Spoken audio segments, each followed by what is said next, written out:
Hello everyone. Today we will discuss about branches of mechanics. Mechanics consist of three branches. First, statics, second, kinematics, and third, dynamics. First of all, we will discuss about statics.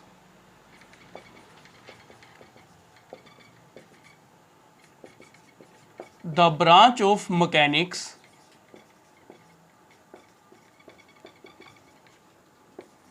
which deals with the study of the objects or bodies at rest. देखो ये statics का means he क्या होता है हमारे पास, rest. जो statics means है यहाँ पे, जो स्टैटिक टर्म्स हमारे पास यहाँ यूज हुई है, इसका मीन्स ही क्या होता है हमारे पास, रेस्ट. यानी कि बॉडी क्या रहेगी हमारे पास, रेस्ट पे रहेगी. और हम इसमें इसी के बारे में स्टडी करेंगे. और ये हमारे पास ब्रांच किसकी हुई है, पहले बता ही दिया अभी किसकी ब्रांच है हमारे पास, मैकेनिक्स की. अब इसका एग्जाम्पल देखो कैसे, एग्जाम्पल से समझते हैं इस चीज को. A body be acted upon by two equal and opposite forces. देखो क्या कह रहा हूं मैं इसमें. ये मान लो हमारे पास क्या है, कोई बॉडी है. बॉडी का मीन्स मान लो कोई मेरे पास बॉल है, सिंपल एग्जांपल. और ये जो बॉल है वो कहाँ लाई कर रही है, on the surface of ground. ये हमारे पास क्या है, सरफेस ऑफ ग्राउंड.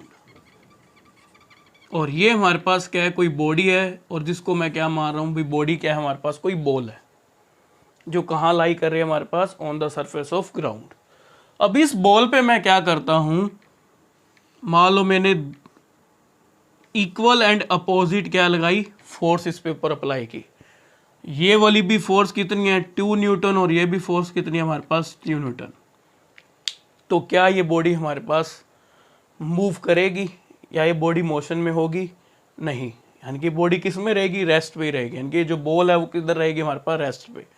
क्यों, क्योंकि इस पे जो फोर्सेस लग रही हैं वो कैसे लग रही हैं, equal and opposite.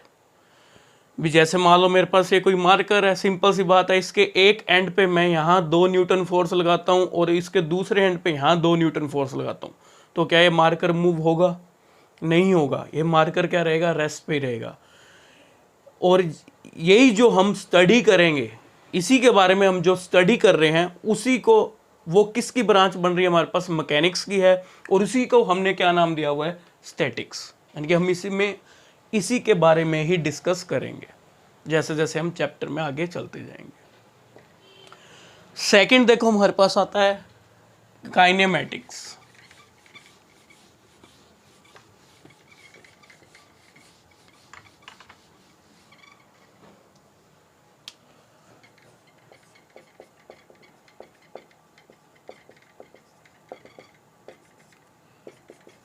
The branch of mechanics which deals with the study of motion of objects or bodies without taking into the account of the without taking into the account of the cause of the motion of the bodies. ये हम क्या कह रहे हैं, objects. देखो kinematics क्या कह रहा है हमारे पास, किसकी ब्रांच है हमारे पास, मैकेनिक्स की. अब इसमें हम किसके बारे में स्टडी करेंगे? Motion of objects. स्टैटिक्स में हम क्या कह रहे थे भी, हम किसके बारे में स्टडी करेंगे? ऑब्जेक्ट क्या है, रेस्ट पे होगा, तो हम उसके बारे में पढ़ेंगे। लेकिन काइनेमैटिक्स में क्या है हमारे पास, हम किसके बारे में स्टडी करेंगे? Motion of object. लेकिन इसके पीछे कंडीशन लगी है। क्या कंडीशन लगाई? Without taking into the account of the cause of the motion of the body. Body क्या होगी? मोशन में तो है, लेकिन उसके कारण का हमें नहीं पता होगा, इसके बारे में हमें नहीं पता होगा, लेकिन बॉडी क्या रहेगी? मोशन में रहेगी। हम उसके बारे में स्टडी करेंगे और उसी को हम क्या कह रहे हैं? काइनेमेटिक्स। जैसे एग्जांपल क्या बनाएंगे इसमें? मान लो हमारे पास कोई कार है, एक car start from rest and acquire velocity equal to 35 kilometer per hour after 10 seconds. Calculate the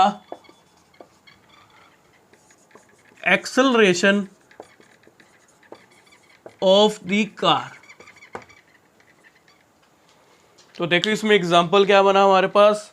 इस एग्जाम्पल से तुम्हें ये चीज़ समझ आ जाएगी भी क्या कहना चाह रहा हूँ मैं। मान लो हमारे पास कोई कार है, वो कहाँ से स्टार्ट हुई? रेस्ट से। पहले वो रेस्ट पे थी, रुकी हुई थी। जैसे मान लो ये मेरे पास कोई कार है, ये मेरे पास कोई मान लो कार है, ये हमारे पास क्या है? कार, जो क्या है? At rest. आफ्टर 10 सेकेंड हमने देखा भी जो कार ने कितनी वेलोसिटी एक्वायर कर ली, जब टाइम कितना है? t equal to 10 second. तो कार ने कितनी वेलोसिटी एक्वायर कर ली? 35 किलोमीटर पर आवर। अब क्या, अब कार क्या होगी? पहले रेस्ट पे थी, 10 सेकेंड के बाद देखा भी उस कार की जो वेलोसिटी है वो कितनी होगी, यानी कि वो कार क्या होगी? मोशन में आ गई। तो उसकी वेलोसिटी कितनी होगी? 35 किलोमीटर पर आवर। क्या हमें इसमें यहां ये पता चला भी मोशन, जो कार का जो मोशन है उसके होने का कारण क्या है? इसमें हमने इसके बारे में कुछ भी हमें नहीं पता, और हमने कहा भी calculate the acceleration of the car, और सिंपल हमने कह दिया भी हमने क्या फाइंड आउट करना है? एक्सेलरेशन फाइंड आउट करनी है। इसका मीन्स जो तुमने पहले प्रीवियस क्लासेस में पढ़ा, जो इक्वेशंस पढ़ी हुई हैं, अगर तुम्हें ध्यान हो, वो कौन सी इक्वेशंस हैं? काइनेमेटिक इक्वेशन ऑफ मोशन जो तुमने पढ़ी हुई हैं। v equal to u plus a t, s equal to u t plus half a t square, v square minus u square equal to 2as। तो ये वाली हमारे पास जो इक्वेशंस होती हैं, ये कौन सी इक्वेशन होती है? Kinematic equation of motion. और इस इक्वेशंस की हेल्प से हम ये इनकी एग्जांपल को क्या कर सकते हैं? यानी कि हम कार की एक्सेलरेशन को क्या कर सकते हैं? फाइंड आउट कर सकते हैं। इनकी इस एग्जांपल को हम क्या कर लेंगे? सॉल्व कर लेंगे। लेकिन इससे हमें यह चीज पता चला भी जो कार में मोशन हुआ उसके होने के कारण का हमें कुछ नहीं पता, लेकिन कार क्या हुई? मोशन में आ गई। इसी को हम क्या कर रहे हैं? काइनेमेटिक्स। इसी को हम क्या कह रहे हैं? काइनेमेटिक्स। भी हमें कुछ नहीं पता कार कैसे मोशन में आई, हमने सिंपल बोल दिया 10 सेकंड के बाद कार ने इतनी वेलोसिटी एक्वायर कर ली। थर्ड देखो हमारे पास आता है dynamics.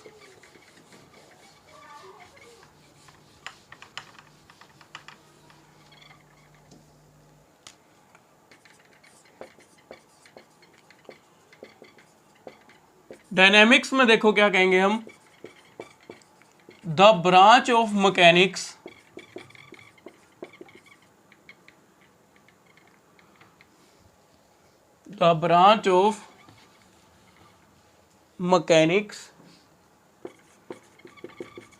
which deals with the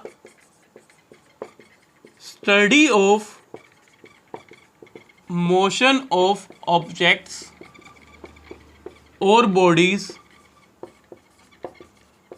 by taking into the account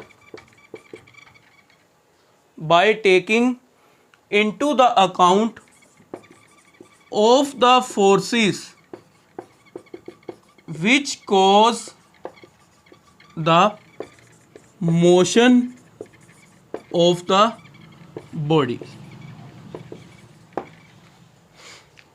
देखो डायनामिक्स में हम क्या कह रहे हैं, ये भी किसकी ब्रांच हुई, मैकेनिक्स की, लेकिन हम इसमें किसके बारे में स्टडी करेंगे, मोशन ऑफ ऑब्जेक्ट्स। काइनेमेटिक्स में भी मैंने यही बोला, वहां पे भी हम किसके बारे में स्टडी करेंगे, मोशन ऑफ ऑब्जेक्ट्स। लेकिन उस कंडीशन में मैंने क्या बताया था भी, जो बॉडी जो हमारे पास मोशन में है उसके कारण का हमें कुछ नहीं पता भी, वो बॉडी मोशन में कैसे आई, उसके बारे में हमें कुछ नहीं बताया गया। लेकिन इसमें क्या होगा, मोशन ऑफ ऑब्जेक्ट्स के बारे में तो पढ़ रहे हैं, लेकिन इसमें हमें कारण का पता होगा भी बॉडी मोशन में कैसे आई। उसी को हम क्या कहेंगे, डायनामिक्स। उसी को क्या नाम दिया गया, डायनामिक्स। तभी यहां लिखा गया by taking into the account of the forces, भी हम यहां पे वो फोर्सेस को लेके चलेंगे जिसके कारण बॉडी किस में आई, मोशन में आई। बॉडी कहां पे आई हमारे पास, मोशन में। जैसे एग्जांपल क्या बनेगा इसमें, क्या एग्जांपल दे सकते हैं हमारे पास, a force of 1 newton acts on a body of mass 1 gram. Calculate the acceleration produced in the body। अब देखो इसमें, देखो हमारे पास क्या कहा, ये हमारे पास क्या कह रहा है भी, कोई मान लो हमारे पास कोई बॉडी है, मान लो कोई ब्लॉक है।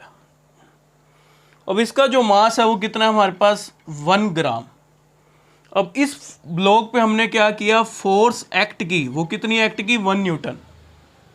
कितनी एक्ट कर रहे हैं, 1 न्यूटन। तो इस बॉडी में यानी कि इस ब्लॉक में कितनी एक्सेलरेशन प्रोड्यूस हुई, उसको हमने कैलकुलेट करना है। यानी कि हमारे पास क्या है, मेन चीज हमें ये चीज समझनी है भी, इसमें हमने क्या कहा, हमें बॉडी के मोशन के कारण का पता था। इस कंडीशन में भी इस बॉडी में मोशन किस कारण हुआ, जब उसके ऊपर क्या लगी, फोर्स लगी, जिसके कारण बॉडी क्या होगी, मोशन में आ गई। और जो काइनेमेटिक्स में था वो ऐसा वहां पे नहीं था, वहां पे हमें मोशन, बॉडी के मोशन होने के कारण के बारे में कुछ नहीं पता था। फिर भी हम कह रहे थे भी, हम वहां पे किसके बारे में स्टडी कर रहे थे, मोशन ऑफ बॉडीज के बारे में, मोशन ऑफ ऑब्जेक्ट्स के बारे में। I hope you will understand. Thank you, have a nice day.